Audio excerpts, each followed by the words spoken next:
나비 효과라는 말씀의 제목으로 함께 말씀 나눕니다. 나비 효과. 우리가 계속해서 묵상하고 있는 예레미야서의 이 예레미야는요, 예언자입니다. 그죠?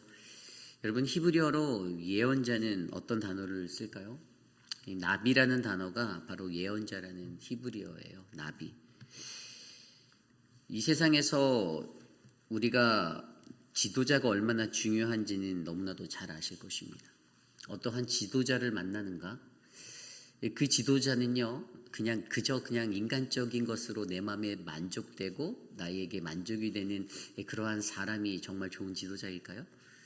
아니면 하나님의 거룩한 교회 안의 지도자는 하나님의 바른 말씀을 올바르게 바르게 선포하고 하나님의 뜻대로 여러분들이 살 수 있도록 인도하는 사람이 그러한 사람이 좋은 지도자일까요? 여러분들은 어떤 지도자를 오늘 이 시대에 원하고 살아가십니까? 여러분들의 마음에 원하는 지도자는 과연 누구인가요? 이 지도자가 중요하다라는 것은 오늘 말씀에서 우리가 묵상하듯이 또 계속해서 예레미야에서 보여지는 이 예레미야의 삶을 통해 우리가 바라보듯이 이 사람은 하나님의 말씀을 미리 말해주는 사람, 근데 뭐 점쟁이와 같은 그런 사람으로 느끼는 것이 아니라 예언자라는 직분은 그냥 단순히 미래에 찾아올 어떠한 일을 알려주는 그 사람의 의미를 뛰어넘어서 그 사람은 하나님의 말씀을 대언하는 사람이다라는 그 참된 예언자를 바르게 이해하셔야 되는 거예요. 예언자가 누구인가? 예언자는 말 그대로 이 히브리어 나비라는 단어가 가지고 있는 이 의미는요, 가장 핵심적인 것은 그에게 하나님의 말씀이 임했다라는 것에 있습니다. 예레미야서에서도 계속해서 바라보잖아요. 하나님의 여호와가 말씀하시다, 하나님의 말씀이 그에게 임하여. 성경에는 수많은 예언자들의 이야기가 나옵니다. 이사야, 예레미야, 호세야, 아모스, 수많은 예언자들에게 그 말씀들, 예언서들을 들어보면 여호와의 말씀이 그에게 임하여라는 단어가 굉장히 많이 나와요. 예언자는 단순히 어떤 미래적인 것들을 알려주기 위해서, 그래서 인간에게 안정을 주고 안심을 주고 평화를 주는 사람이 아니라 예언자에게 가장 핵심적인 의미는요, 바로 하나님의 말씀이 임한 자, 다시 말해 하나님의 말씀을 전하는 자라는 살아있는 생명력 있는 핵심이 그에게 있음을 기억하셔야만 합니다. 그래서 오늘은 그 예언자에 대해서 이야기하려고 해요. 언어적으로 보면 예언하다, 예언자라고 하면 그냥 단순히 미래를 말하는 사람 같으니까 제가 개인적으로 느끼기엔 좀 더 정확한 표현은 대언자라고 말하는 것이 좀 더 정확하지 않은가라는 생각이 듭니다. 하나님의 말씀을 받아 그에게 임한 말씀을 한 점의 오차도 없이 그대로 선포하는 그 사람. 저는 오늘 우리에게 주시는 이 예레미야 23장 9절에서 22절까지의 말씀을 통해서 이 예언자가 가져야 하는 모습, 그것이 무엇인지를 말씀으로 살펴보려 합니다. 오늘 말씀의 제목을 제가 나비 효과라고 붙였어요. 버터플라이 이펙트라는 이것은 어느 한 곳에서 일어나는 작은 날갯짓 같은 사소한 일이 어떻게 해요? 큰 태풍을 일으키기도 하는 큰 시작점이 된다는 것입니다. 제가 좋은 지도자, 어떠한 대언자가 되어야 하는가에 대한 이야기를, 지도자에 관한 이야기를 나누며 그 이야기를 나누는 것도 바로 어떠한 사람의 지도자가 있어야 그 영향을 받고 어떻게 그 공동체가 변화되는지를 묵상해 보자라는 거예요. 단연 목회자들을 향한 이야기가 아닙니다. 사랑방 목자를 섬기시는 목자분들, 부목자들 마찬가지입니다. 교회에서 각자의 사명을 감당하신 여러분들의 자리에서 여러분들은 어떠한 대언자가 되어 하나님의 이 나비가 되어 어떤 나비 효과를 일으키며 살고 계십니까? 한번 오늘 말씀을 통해 점검해 보기를 원합니다. 오늘 첫 번째로 참된 대언자, 지도자가 되기 위해서 그러한 지도자는 어떠한 모습으로 살아가야 할까요? 오늘 첫 번째로 하나님의 심판 앞에 괴로워하는 선지자의 마음이 있어야 한다는 것입니다. 하나님의 심판 앞에 괴로워하는 선지자의 마음이 필요하다. 오늘 말씀 9절 말씀입니다. 선지자들에 대한 말씀이라 내 마음이 상하며 내 모든 뼈가 떨리며 내가 취한 사람 같으며 포도주에 잡힌 사람 같으니 이는 여호와 그 거룩한 말씀 때문이라. 아멘. 오늘 예레미야 선지자, 그 선지자가 자신의 마음 가운데 다가온 그 마음의 상태를 설명해 주고 있습니다. 내 마음이 상하였다라고 말합니다. 내 마음이 아픈 거예요. 내 모든 뼈가 떨린다라고 말합니다. 고통스럽다라는 겁니다. 내가 취한 사람 같으며 포도주에 사로잡힌 자 같다라고 말합니다. 이게 내가 맨정신으로 이것을 감당하고 있는지 본인도 모르겠다라는 겁니다. 그만큼 아프고 힘들고 고통스러웠던 선지자로서 대언자로서의 삶을 살아가고 있는 예레미야의 상태를 오늘 말씀이 보여주고 있습니다. 그의 마음 가운데는요, 어떠한 것이 있습니까? 하나님의 심판의 메시지를 들었잖아요. 남유다를 향해 펼쳐질 그들이 고통받게 되어야 하는 현실, 하나님의 그 심판의 음성을 들었습니다. 자신의 일과 같이 이것들이 뼈저리게 느껴지는데, 그래서 하나님의 말씀을 듣고 그대로 되어나는데 전혀 변하지 않고 요동하지 않고 여전히 고든 마음 고든 목을 가지고 살아가는 남유다의 백성들을 바라보았습니다. 백성들을 보았습니다. 지도자들을 보았습니다. 제사장들을 보았어요. 어제나 오늘이나 변함없이 살아가는 그들의 삶이 그의 마음을 더 아프게 합니다. 심판의 메시지를 외침에도 불구하고 그들은 전혀 변하지 않기에 그들이 고통받아야 하는 그 심판의 자리로 인하여서 어떻게 해요? 괴로워하고 번뇌하는 지도자의 모습이 있습니다. 여러분, 참된 지도자의 모습이란 바로 이런 거예요. 굉장히 중요한 겁니다. 다른 사람의 고통, 내가 싫어하는 저 사람이 고통받는다? 쌤통이다라고 느낄 수도 있죠. 저도 그런 마음이 들 때가 있습니다. 사람인지라. 그런 악한 생각이 찾아올 때가 있어요. 근데 조금 지나고 나면 기도하다 보면 또 그 마음이 평화로 바뀌면서 그래도 저 영혼이 정말 불쌍한 데라고 마음속에 느껴집니다. 그 긍휼이 일어나요. 안타까운 거예요. 왜 저렇게 살 수밖에 없을까라는 저 사람의 생존 본능이 너무 안타까운 거예요. 여러분, 그러한 마음들이 지도자에게 필요하다는 겁니다. 그리고 더 중요한 게 무엇인지 아십니까? 이 말씀 후반절에, 9절 후반절에 보면요, 이는 여호와와 그 거룩한 말씀 때문이다라고 설명하고 있어요. 예레미야가 이렇게 느끼는 이 본질적인 문제의 이 현상의 것들을 느낄 수 있는 그 리즌, 그 이유를 여호와 하나님 그리고 그분의 거룩한 말씀에 두고 있습니다. 하나님을 마음에 둔 자, 하나님을 경외하는 자를 말하는 겁니다.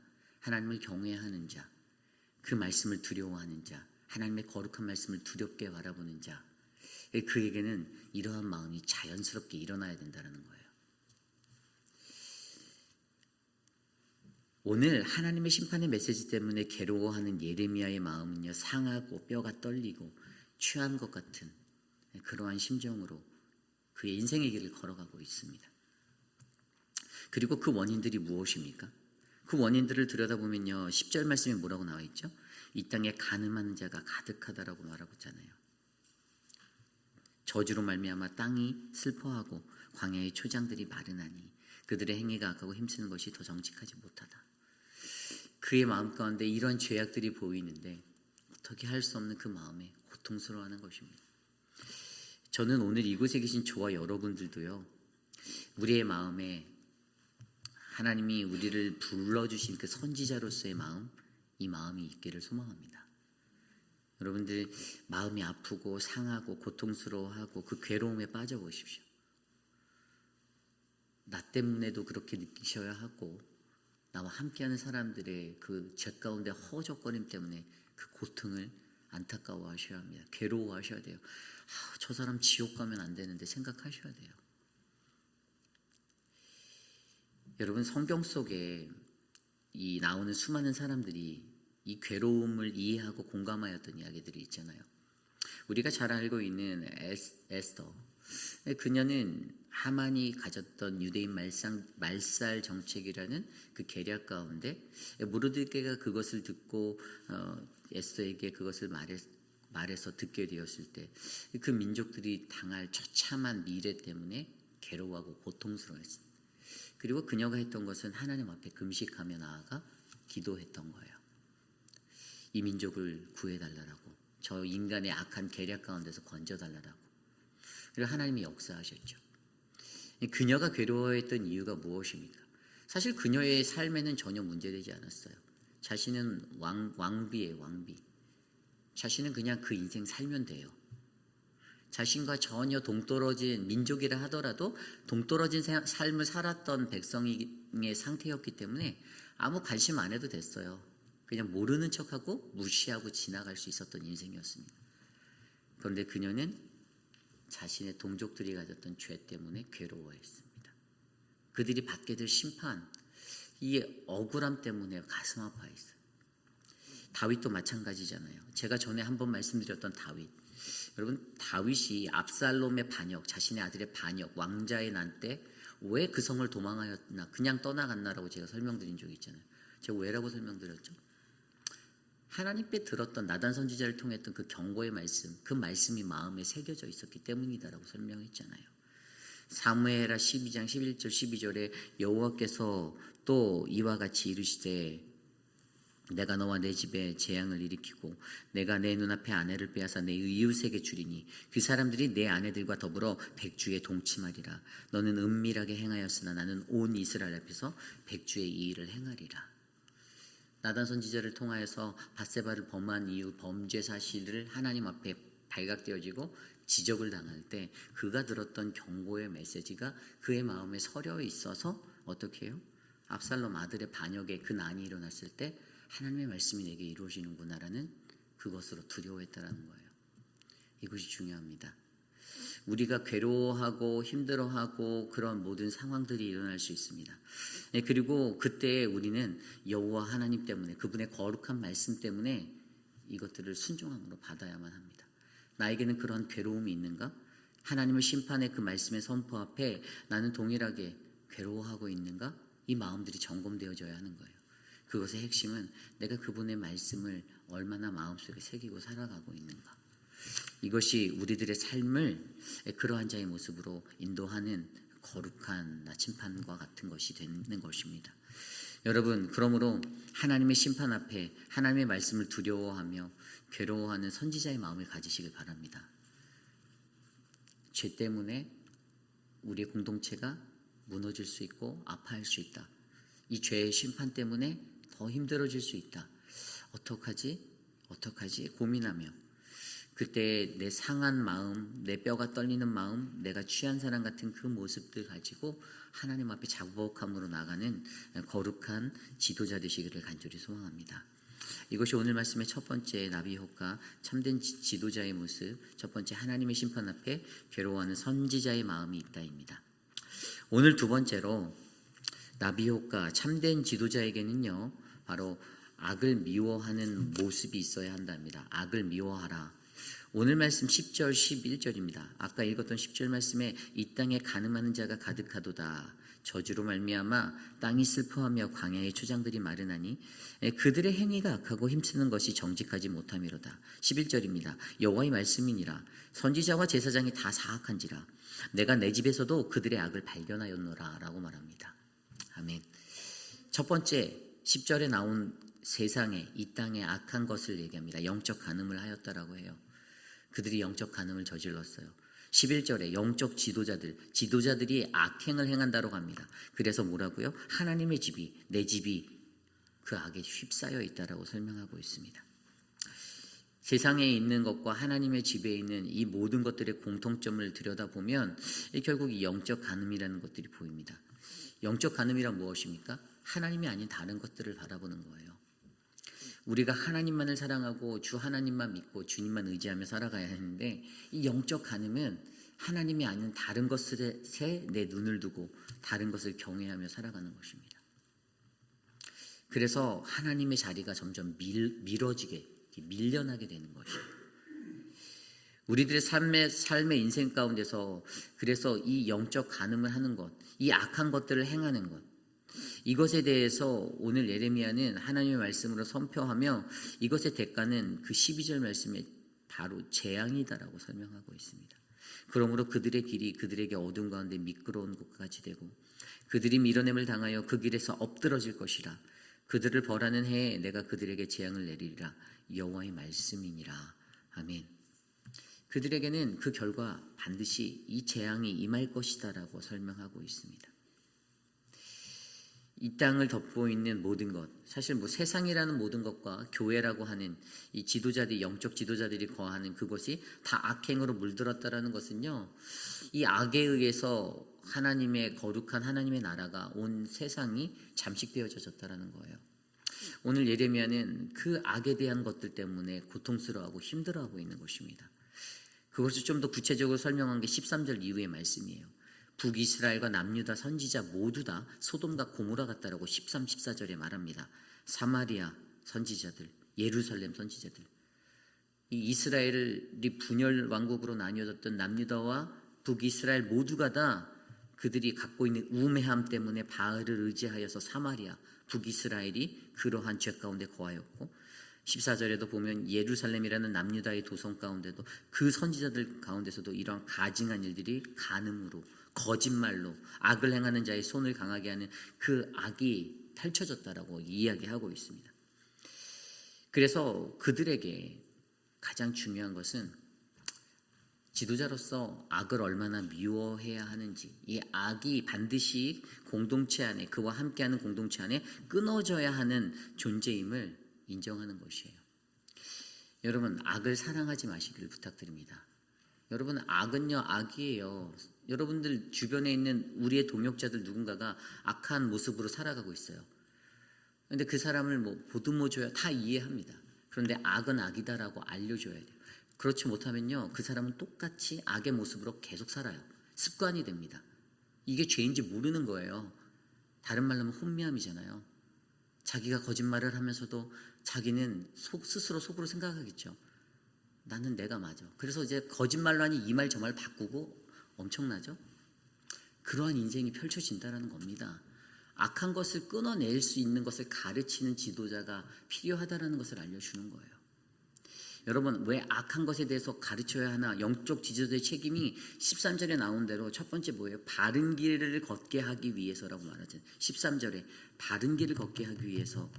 그들이 우매함 가운데서 바른 길을 걷지 못하였습니다. 바알을 의지하고 헛된 길을 걷고 있어요. 이스라엘을 그릇되게 하였다라고 했어요. 바른 길이 필요한데 그들이 그릇된 길을 걸어갔다는 거예요. 이 그릇됨에서 벗어나게 그들을 바른 길로 인도하려는 것이 지도자에게 책임이 있어요. 영적 지도자의 책임입니다.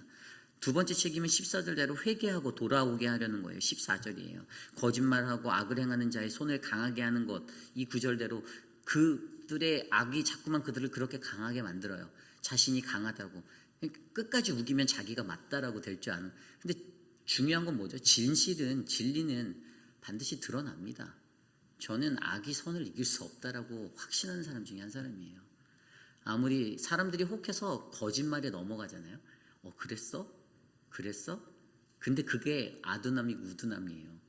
그 말에 넘어가는 사람들은 자신들이 그것이 뭔지 분별도 못하면서 그냥 넘어가잖아요. 그런데 오늘 지도자에게 그들이 회개하고 돌아와야 하는 그것에 대해서 바르게 선포해야 된다라고 가르쳐 주는 겁니다. 그게 무엇입니까? 악이 어떠한 것인지, 악을 미워하시는 하나님, 그리고 하나님의 백성은 반드시 그 악을 끊어내야 한다는 사실을 가르쳐야 한다는 거죠. 로마서 12장 9절 말씀에 보면 이렇게 나와 있습니다. 사랑에는 거짓이 없나니 악을 미워하고 선에 속하라. 하나님의 사랑에는요, 악이라는 것이 존재할 수가 없다는 겁니다. 악을 미워하고 선에 속하라고 가르치는 거예요. 악과 동행할 수 없다는 겁니다. 어떻게 악한 것과 동행하면서 내가 하나님 사랑한다라고 말하냐는 거예요. 사도 바울이 말하는 겁니다. 어떻게 악한 것과 손뼉을 마주치고 가면서 손잡고 가면서 우리는 거룩하다, 하나님의 백성이다라고 얘기한다라고 말할 수 있습니까? 아니죠. 안 된다라는 겁니다. 그렇기 때문에 우리는 악을 미워한다라는 이것을 반드시 기억하셔야 합니다. 하나님은 악을 미워하십니다. 저는 저와 여러분의 삶 가운데 우리가 지도자로 살아가면서 악을 미워하는 견고한 신앙을 가지고 살아가시기를 간절히 소망합니다. 15절 말씀에 보면 이렇게 나와 있어요. 15절입니다. 그러므로 만군의 여호와께서 선지자에 대하여 이와 같이 말씀하시니라. 보라, 내가 그들에게 쑥을 먹이며 독한 물을 마시게 하리니 이는 사악이 예루살렘 선지자들부터 나와서 온 땅에 퍼짐이라 하시니라. 여러분, 한 사람의 잘못된 지도자가 죄를 지었을 때 그 공동체가 죄의 온상이 될 수 있음을 기억하시길 바랍니다. 퍼진대요. 바이러스와 같은 겁니다. 죄는 굉장히 급속하게 빠르게 퍼집니다. 그런데 가장 큰 문제가 그 죄가 죄인지 구별 못하는, 그래서 그냥 받아들이는 이 영적 우둔함을 가진 사람들에게 더 큰 죄가 있겠죠. 그것을 분별 못해서 흘러가는, 저는 저와 여러분 우리 모두가 악을 미워하고 하나님의 앞에서 이 악을 끊어내며 살아가는 거룩한 믿음의 백성 되기를 간절히 소망합니다. 아멘. 오늘 말씀 마지막 이 나비 효과, 참된 지도자에게 필요한 것은요, 하나님을 두려워함입니다. 16절 말씀입니다. 만군의 여호와께서 이와 같이 말씀하시되 너희에게 예언하는 선지자들의 말을 듣지 말라. 그들은 너희에게 헛된 것을 가르치나니 그들이 말한 묵시는 자기 마음으로 말미암은 것이요 여호와의 입에서 나온 것이 아니니라. 아멘. 이 하나님의 말씀을 대언하는 자에게 가장 두려워해야 하는, 하나님의 말씀을 두려워해야 하는 것 중에 하나가 자신의 마음의 말이 아닌 여호와의 입에서 나온 말씀을 전하는 자라는 것입니다. 두렵고 떨리는 말씀이에요. 이 지도자의 권위가 참 지도자인지 거짓 선지자인지 이 분별을 어떻게 해야 하나, 그것은 그가 자신의 말을 전하나 하나님의 말을 전하나 이것을 분별하는 것입니다. 영의 분별이 필요하다라는 거예요.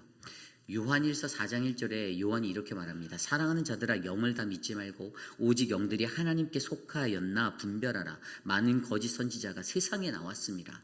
아멘. 영의 분별은 하나님의 것인가 사람의 것인가를 분별해내는 것입니다. 여러분, 그 영이 우리에게 필요합니다. 하나님의 말씀을 두려워하는 자는요, 그 말씀에 사람의 것을 믿고 따라가지 않습니다. 하나님의 말씀을 들으려고 노력하는 거예요. 그 영이 하나님의 것에 움직이려고 하는 거예요. 그럼 하나님의 영에 속한 사람은 어떤 사람인가? 오늘 말씀은 그러한 사람을 하나님의 회의에 참여한 자라고 말하고 있습니다. 하나님의 회의에 참여한 자. 욥기 말씀에 나와 있던 이 하나님의 회의, 공회, 이렇게 나와 있는 구절이 아마 기억나실 거예요. 하나님의 여러 신들과 모여서 하나님의 백성, 하나님의 신들과 회의하는 자리예요.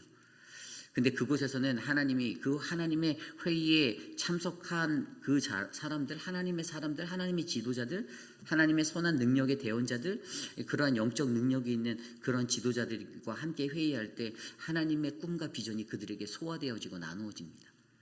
하나님이 이 땅에서 원하시는 것이 무엇이고 하나님이 우리에게 바라는 것이 무엇이고 하나님이 이 땅에 어떠한 평화를 세우려 하시는지를 그들은 이해하고 있다는 겁니다.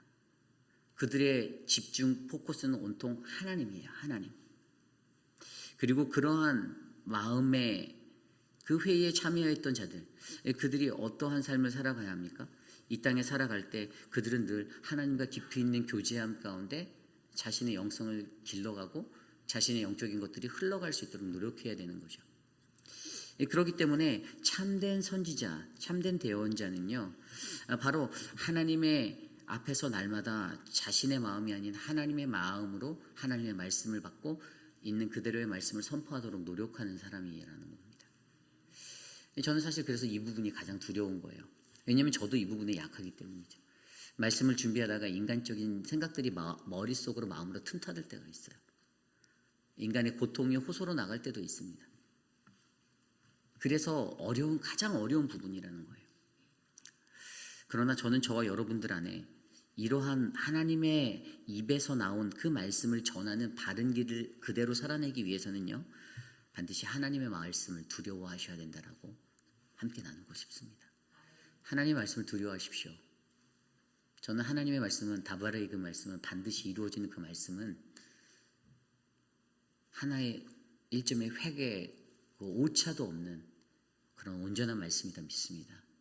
그 말씀이 그렇게 두려운 말씀이라는 것을 들여다보십시오. 하나님이 말씀하신 심판과 그 모든 공의의 것들이 저는 저희 앞에 다 펼쳐진다라고 생각합니다. 믿습니다. 우리가 마지막 날, 그 끝날에, 여기 나와 있는 대로 그 너희가 끝날에 그것을 완전히 깨달으리라. 그 끝날에 직면해서 하나님 말씀대로 됐네. 근데 그때 가서 인정하면 늦는다라는 거예요. 지옥의 유황불에 던져진 뒤에야 그것을 깨달은 무슨 소용이 있겠습니까? 결국에 오늘 이 시대를 살아가는 우리들도 이 하나님의 말씀을 두려워하며 살아가기를 원합니다.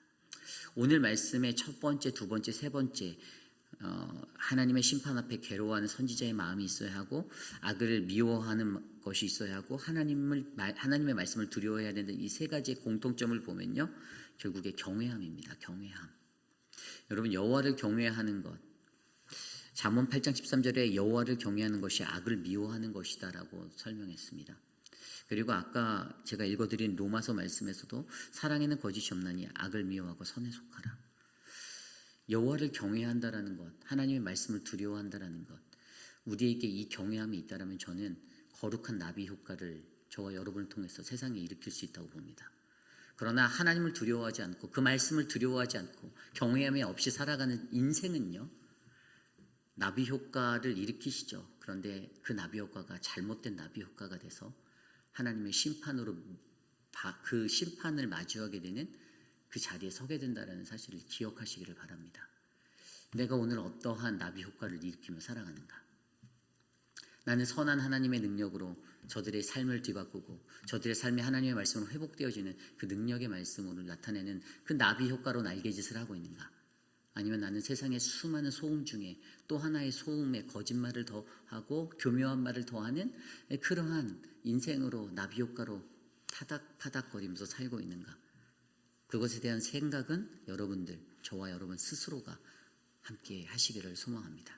오늘 주신 말씀을 놓고 함께 기도합니다. 어떠한 삶이 있더라도 하나님, 우리에게 주님의 은혜가 넘치기를 소망합니다. 전도서 1장 12, 13절에 보면 나 전도자는 예루살렘에서 이스라엘 왕이 되어 마음을 다하여 지혜를 써서 하늘 아래 행하는 모든 일을 연구하며 살핀즉 이는 괴로운 것이니 하나님이 인생들에게 주사 수고하게 하신 것이라. 간단히 말해 왕이 되어보니, 집중해서 바라보니, 지혜를 다해 세상을 바라보니 그 세상에 어떻다라고요? 세상을 깊이 연구해 봤을 때 하나님이 주신 인간의 운명은 괴롭고 고통 가운데 있는 것이다라고 느꼈다라고 전도자가 설명합니다. 어떠한 인생이 내가 되는가? 괴로움하는 이 세상 속에서 나는 어떠한 모습으로 내가 날개짓하고 있는가?